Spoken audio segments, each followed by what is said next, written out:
Hello guys, welcome back to my YouTube channel Wevox software development crash course. So guys, अगर आप मेरे channel पर नए हो तो प्लीज़ चैनल को सब्सक्राइब करें और वीडियो अच्छी लगे तो लाइक करें और यार वीडियो को पूरा देखें।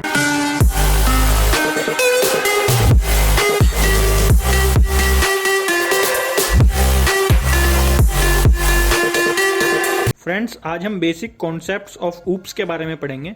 स्टार्ट करने से पहले मैं आपको बता दूं, अगर आपको वीवॉक्स सॉफ्टवेयर डेवलपमेंट कोर्स से रिलेटेड किसी भी सेमेस्टर के सब्जेक्ट के नोट्स चाहिए तो मेरे को मेल करें। मैंने मेल आईडी डिस्क्रिप्शन में दे दी है। तो चलिए देखते हैं ऊप्स क्या होता है और इसके कौन कौन से कॉन्सेप्ट्स होते हैं, और मैं इसमें कुछ रियल वर्ल्ड एग्जाम्पल दूंगा जिससे आप इसे इजिली अंडरस्टैंड कर पाएंगे।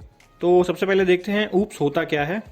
Oops stand for object oriented programming. And friends, object oriented programming से पहले हमारी प्रोसीजरल ओरिएंटेड प्रोग्रामिंग चलती थी, जो कि आपके प्रोसीजर पर फोकस करती थी, डाटा पर फोकस नहीं करती थी। बट ऑब्जेक्ट ओरिएंटेड प्रोग्रामिंग आपकी डाटा पर फोकस करती है। Procedure oriented programming and object oriented programming का डिफरेंस हमने इससे पिछली वीडियो में भी डिस्कस किया था। अगर आपने मेरी वो वीडियो नहीं देखी है तो आप उसे जरूर देखें, मैंने उसका लिंक डिस्क्रिप्शन में दे दिया है। So let's back to the topic. What is object oriented programming? Oops एक ऐसी प्रोग्रामिंग स्टाइल होती है जो कि दो कॉन्सेप्ट्स पर चलती है, एक तो क्लास और एक ऑब्जेक्ट। क्लास और ऑब्जेक्ट के अंदर ही हमारे कुछ और कॉन्सेप्ट्स निकल कर आते हैं, जैसे inheritance, polymorphism, abstraction and encapsulation. वैसे तो ऊप्स के अंदर बहुत सारे कॉन्सेप्ट्स हैं, बट जो मेन है वो 4 ही हैं। ऊप्स कॉन्सेप्ट्स एक मेथोलॉजी है प्रोग्रामर के लिए, जो कि प्रोग्राम को इफिशिएंटली और इजीली तरीके से बनाने में हेल्प करता है। साथ ही साथ ऊप्स फोकस करती है ऑब्जेक्ट पे और क्लासेस पे। ऑब्जेक्ट और क्लासेस पे फोकस करने से इसको रियल वर्ल्ड प्रॉब्लम को सॉल्व करना काफ़ी इजी हो जाता है। ऊप्स में कॉम्प्लेक्सिटी कम होती है और हम लोग कोड को रीयूज कर सकते हैं। तो चलिए आगे बढ़ते हैं और देखते हैं क्लासेस एंड ऑब्जेक्ट क्या होते हैं। क्लास एक यूजर डिफाइंड डाटा टाइप है, जो कि अपने ही अंदर डाटा मेंबर और मेंबर फंक्शन को होल्ड करता है। तो यहाँ पे क्वेश्चन आता है, डाटा मेंबर होता क्या है? Data member which data declare in a class is called data member. और हम कितने भी डाटा मेंबर डिक्लेयर कर सकते हैं एक क्लास में। और मेंबर फंक्शन क्या होता है? Which function declare in a class are called member function. और हम जितने मर्जी फंक्शन एक क्लास के अंदर डिक्लेयर कर सकते हैं। In other words, data member और मेंबर फंक्शन को ही हम क्या बोलते हैं? क्लास बोलते हैं। और हम क्लास का यूज ऑब्जेक्ट डिक्लेयर करके कर सकते हैं। अगर आप ऑब्जेक्ट डिक्लेयर नहीं करेंगे तो उस क्लास के लिए मेमोरी एलोकेट नहीं होगी, जो कि हम आगे ऑब्जेक्ट में देखेंगे। एंड क्लास जो है वो ब्लूप्रिंट होता है किसका? ऑब्जेक्ट का। तो अब हम देखते हैं हम क्लास को कैसे डिक्लेयर कर सकते हैं।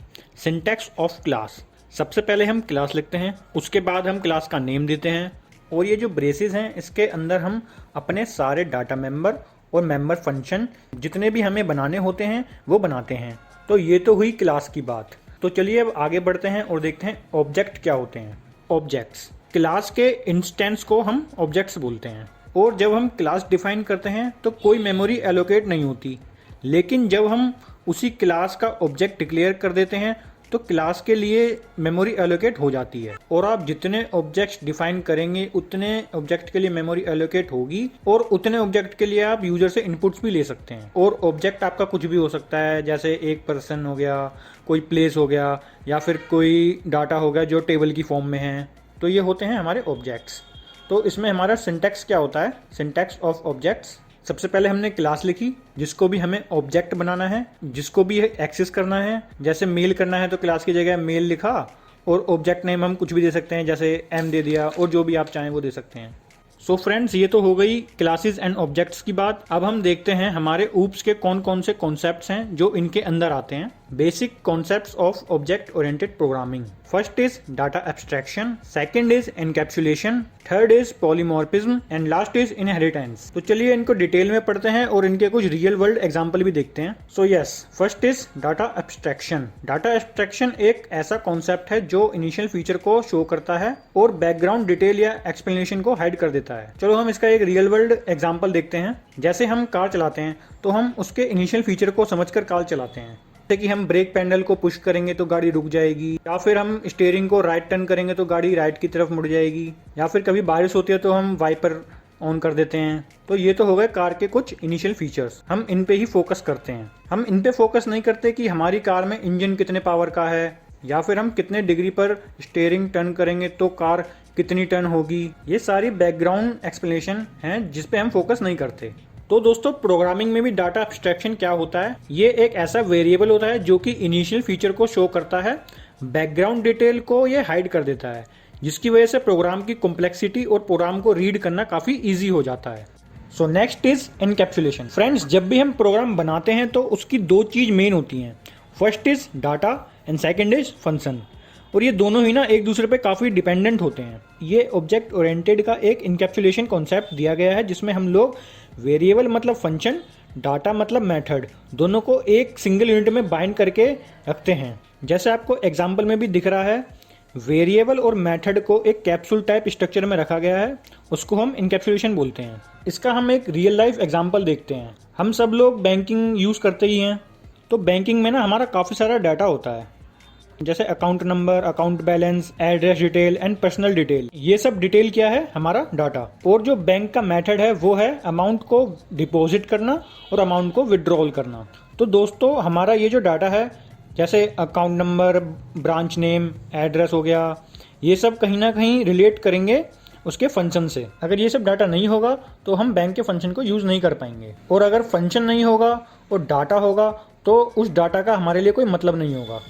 सो फ्रेंड्स, डाटा और फंक्शन मतलब वेरिएबल और मेथड, दोनों को एक सिंगल यूनिट में बाइंड करके रखने के प्रोसेस को हम क्या कहते हैं, इनकैप्सुलेशन। और ये इनकैप्सुलेशन डाटा हाइडिंग के काम में भी आता है। जैसे जिसका जो डाटा है वो सिर्फ वो फंक्शन में यूज कर सकता है जिससे वो रिलेट करता है, दूसरे फंक्शन में उसको यूज नहीं कर सकते। तो ये डाटा हाइडिंग के लिए भी इनकैप्सुलेशन काम में आता है। सो फ्रेंड्स, हमारा ऑब्जेक्ट ओरिएंटेड प्रोग्रामिंग का नेक्स्ट कॉन्सेप्ट है पॉलीमॉर्फिज्म। पॉलीमॉर्फिज्म एक ग्रीक वर्ड है जिसमें पॉली का मतलब होता है मैनी एंड मॉर्फिज्म का मतलब होता है forms. So polymorphism means many forms.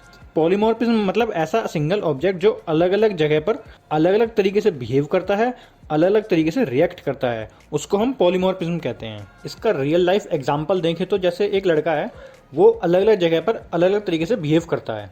जैसे in shopping mall behave like a customer, in bus behave like a passenger, in school behave like a student, at home behave like a son.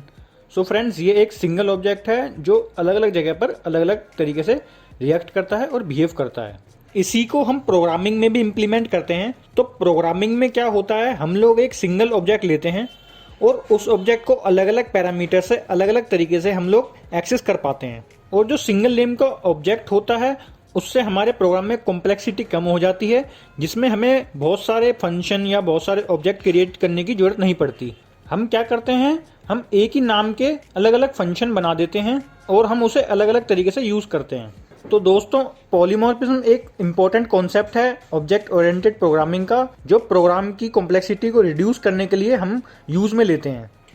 So next and last concept is inheritance. Friends, ये बहुत ज़्यादा important concept है oops का। इसमें हम code को reuse करते हैं। एक बार जो हम कोड लिख देते हैं तो उसको बार बार यूज किया जाता है।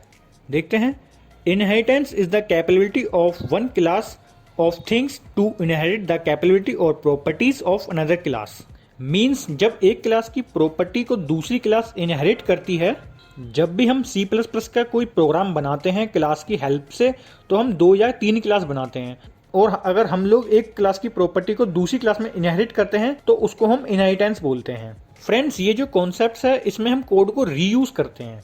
इसका रियल लाइफ एग्जांपल देखें तो जैसे पेरेंट्स की अपनी प्रॉपर्टी होती है और चाइल्ड की अपनी प्रॉपर्टी होती है, बट चाइल्ड कुछ प्रॉपर्टीज अपने पेरेंट्स की इनहेरिट करता है बाय बर्थ। तो फ्रेंड्स, इसको भी हम इनहेरिटेंस बोलेंगे। मतलब हम एक बार कोड लिख देते हैं और उसको बहुत सारी क्लासेस में इनहेरिट करके बार बार यूज करते हैं। और इनहेरिटेंस कॉन्सेप्ट भी हमारे प्रोग्राम की कॉम्प्लेक्सिटी को कम करता है और कोड को रीयूज करके हमें सिंपल प्रोग्राम बनाने के लिए परमिट करता है। सो फ्रेंड्स, ये तो हो गई हमारे ऊप्स के कॉन्सेप्ट्स की बात। अब हम देखते हैं कि हमारे ऊप्स के बेनिफिट्स क्या क्या हैं। Benefits of object oriented programming. Oops हमारा इजी टू अंडरस्टैंड होता है और ऊप्स के अंदर जो भी काम होता है वो सारा ऑब्जेक्ट की फॉर्मेट में होता है, और जितना भी काम होता है सारा रियल वर्ल्ड कॉन्सेप्ट पे होता है। और ऑब्जेक्ट जो है एक दूसरे से कम्युनिकेट कर पाते हैं फंक्शन के थ्रू। और ऊप्स में हमारा रीयूजिबिलिटी ऑफ क्लासेस भी होता है, जैसा कि हमने इनहेरिटेंस में भी देखा था अभी। और ये सॉफ्टवेयर की कॉम्प्लेक्सिटी को इजीली मैनेज करता है, और ये डाटा हाइडिंग के काम में भी आता है, जिससे कि बाहर का कोई फंक्शन डाटा को एक्सेस ना कर पाए। सो फ्रेंड्स, आज के लिए इतना ही। आई होप आप कॉन्सेप्ट्स ऑफ ऊप्स के बारे में अच्छे से समझ गए होंगे। अगर आपको अभी भी कोई डाउट है तो मेरे को कमेंट करें, और वीडियो अच्छी लगे तो लाइक एंड शेयर करें, और चैनल पर नए हैं तो प्लीज सब्सक्राइब करें। Thank you.